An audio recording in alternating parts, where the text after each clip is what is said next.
हरे कृष्णा, राधे राधे। आप सभी का स्वागत करती हूँ आपके अपने चैनल कृष्ण प्रिया में। हम सभी ने जन्माष्टमी बड़े धूमधाम से मनाई है। छोटे से लल्ला का जन्म कराया, उनकी विधि पूर्वक पूजा की, सभी सेवाएं उनकी हमने की। और अब बहुत जल्दी आने वाली है हमारी प्यारी राधा रानी जी की अष्टमी, राधा अष्टमी।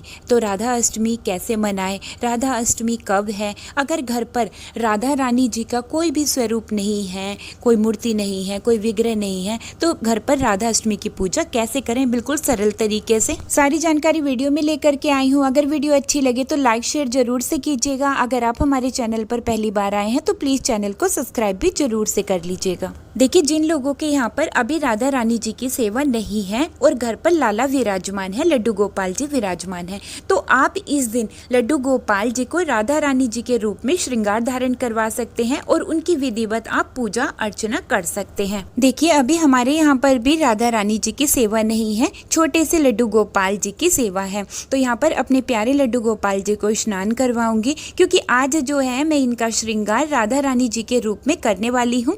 तो राधा अष्टमी पर आप भी अपने लड्डू गोपाल जी का राधा रानी जी के रूप में श्रृंगार करके राधा अष्टमी की पूजा सेवा कर सकते हैं। देखिए, राधा अष्टमी के दिन जब आप राधा रानी जी को स्नान कराएं तो नीचे आप फूलों का आसन जरूर से रखें, लेकिन तुलसी पत्ता नहीं रखा जाता है, क्योंकि राधा रानी जी की सेवा में तुलसी जी का इस्तेमाल नहीं किया जाता है। फिर आप पंचामृत से, कच्चे दूध से राधा रानी जी को विधि पूर्वक स्नान करवाएं। उनको इस दिन इत्र मिश्रित जल से स्नान करवा सकते हैं, थोड़ा सा चंदन लगाकर भी आप स्नान करवा सकते हैं। देखिए, जिन्होंने जन्माष्टमी का व्रत किया है, जन्माष्टमी मनाई है, या किसी कारण से वो जन्माष्टमी नहीं मना पाए हैं, तो वो राधा अष्टमी का व्रत जरूर से करें। ऐसा माना जाता है जो लोग राधा अष्टमी का व्रत नहीं मनाते हैं तो उनकी जन्माष्टमी भी अधूरी रह जाती है। देखिए, अगर आपके यहाँ पर अभी राधा रानी जी की सेवा नहीं है, कोई मूर्ति नहीं है राधा रानी की, कोई विग्रह नहीं है, कोई तस्वीर भी नहीं है, अगर आपके यहाँ पर लड्डू गोपाल जी की सेवा है, तो आप इस दिन लड्डू गोपाल जी को राधा रानी जी के रूप में श्रृंगार करा सकते हैं और उनका आप पूजन कर सकते हैं। आप कैलेंडर से भी ये पूजन कर सकते हैं। देखिए, इस बार सन 2024 में 11 सितंबर बुधवार के दिन राधा अष्टमी व्रत किया जाएगा। तो यहाँ पर हमारे प्यारे श्याम सुंदर जी का हमने राधा रानी जी के रूप में श्रृंगार किया है।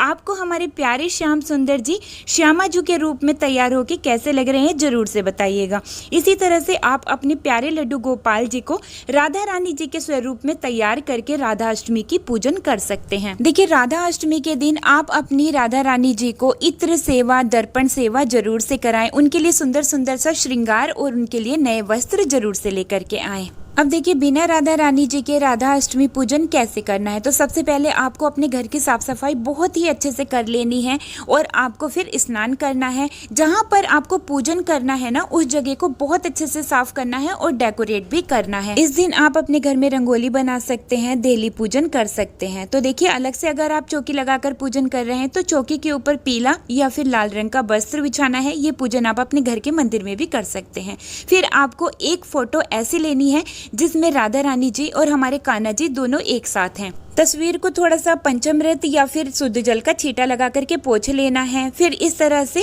ताजे फूलों की माला या फिर आर्टिफिशियल फ्लावर्स की माला राधा रानी जी को और कान्हा जी को धारण करवानी है। देखिए, कोई भी पूजा शुरू करने से पहले हमें दीपक जरूर से जलाना चाहिए, क्योंकि दीपक हमारी पूजा के साक्षी होते हैं। फिर इस तरह से कलश की स्थापना करनी है।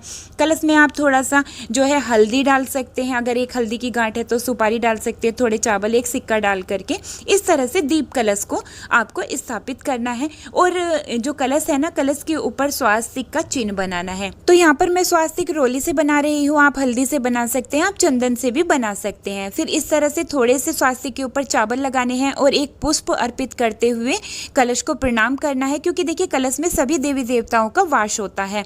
देखिए, किसी भी पूजा में कलश स्थापित करना बहुत ही शुभ माना जाता है। तो इस तरह का भाव रखते हैं कि हमने राधा रानी जी को सबसे पहले चुनर उड़ाई है, और ये मैंने नीले रंग की चुनर राधा रानी जी के पास रखी है, क्योंकि नीला रंग हमारी राधा रानी जी को बहुत ही पसंद है। तो ठाकुर जी को चंदन से तिलक किया है और राधा रानी जी को रोली से तिलक लगाया है, और दोनों के तिलक पे जो है चावल जरूर से लगाने हैं इस दिन। और पूजा में देखिए, टूटे हुए चावल का इस्तेमाल नहीं होता है, इस बात का ध्यान रखना है। ठाकुर जी के श्री चरणों में पुष्प अर्पित करना है और गैया का भी पूजन करना है। और ये कुछ श्रृंगार का सामान लिया है, चुनर को भी इसी श्रृंगार के सामान में रख लेती हूँ और राधा रानी जी के पास इस श्रृंगार के सामान को रख देना है। हमने राधा रानी जी को ये श्रृंगार का सामान अर्पित किया है।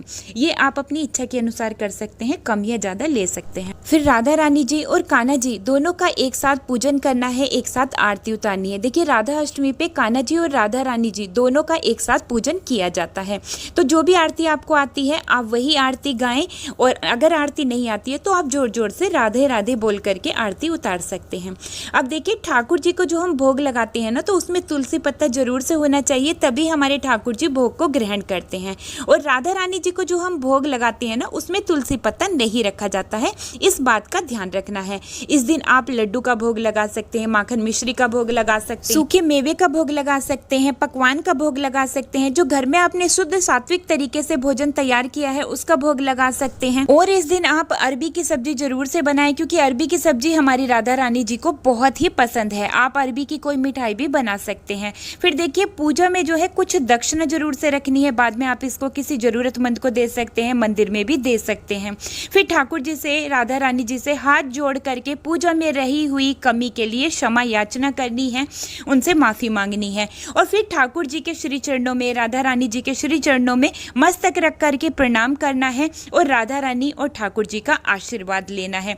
देखिए राधा रानी जी, ठाकुर जी सभी इच्छाओं को पूरा करते हैं, तो आप उनसे आशीर्वाद जरूर से लें। इस दिन आप राधा रानी जी की कृपा पाने के लिए राधा कृपा कटाक्ष का पाठ कर सकते हैं, ये बहुत ही फलकारी होता है। देखिए जन्माष्टमी पे हमारे कान्हा जी का जो पूजन होता है वो रात्रि को 12 बजे उनका जन्म करा करके, पंचामृत से स्नान करा करके रात्रि 12 बजे को किया जाता है। वैसे ही हमारी राधा रानी जी का दिन में 12 बजे जो है उनका पूजन किया जाता है। तो 12 बजे आप पूजन करने के बाद में फिर आप व्रत का पारण भी कर सकते हैं, मतलब कि आप व्रत को खोल सकते हैं। व्रत को आप जो है रात्रि के समय भी खोल सकते हैं। देखिए हम जो राधा अष्टमी का 12 महीने का व्रत रखते हैं, तो हम जो है व्रत का पारण रात्रि के समय ही करते हैं, तो आप दोपहर के बाद में कभी भी पारण कर सकते हैं। तो इस तरह से आप आसान विधि से घर पर ही राधा अष्टमी का पूजन कर सकते हैं। उम्मीद करती हूँ आज की वीडियो आप सभी को बहुत ही पसंद आई होगी। वीडियो अच्छी लगी है तो लाइक शेयर जरूर से कीजिएगा। अब मैं वीडियो को यहीं पर ही रोकते हुए लेती हूँ आप सभी से विदा। मिलती हूँ एक और नई वीडियो के साथ, तब तक के लिए आप सभी को प्यार भरा राधे राधे, हरे कृष्णा।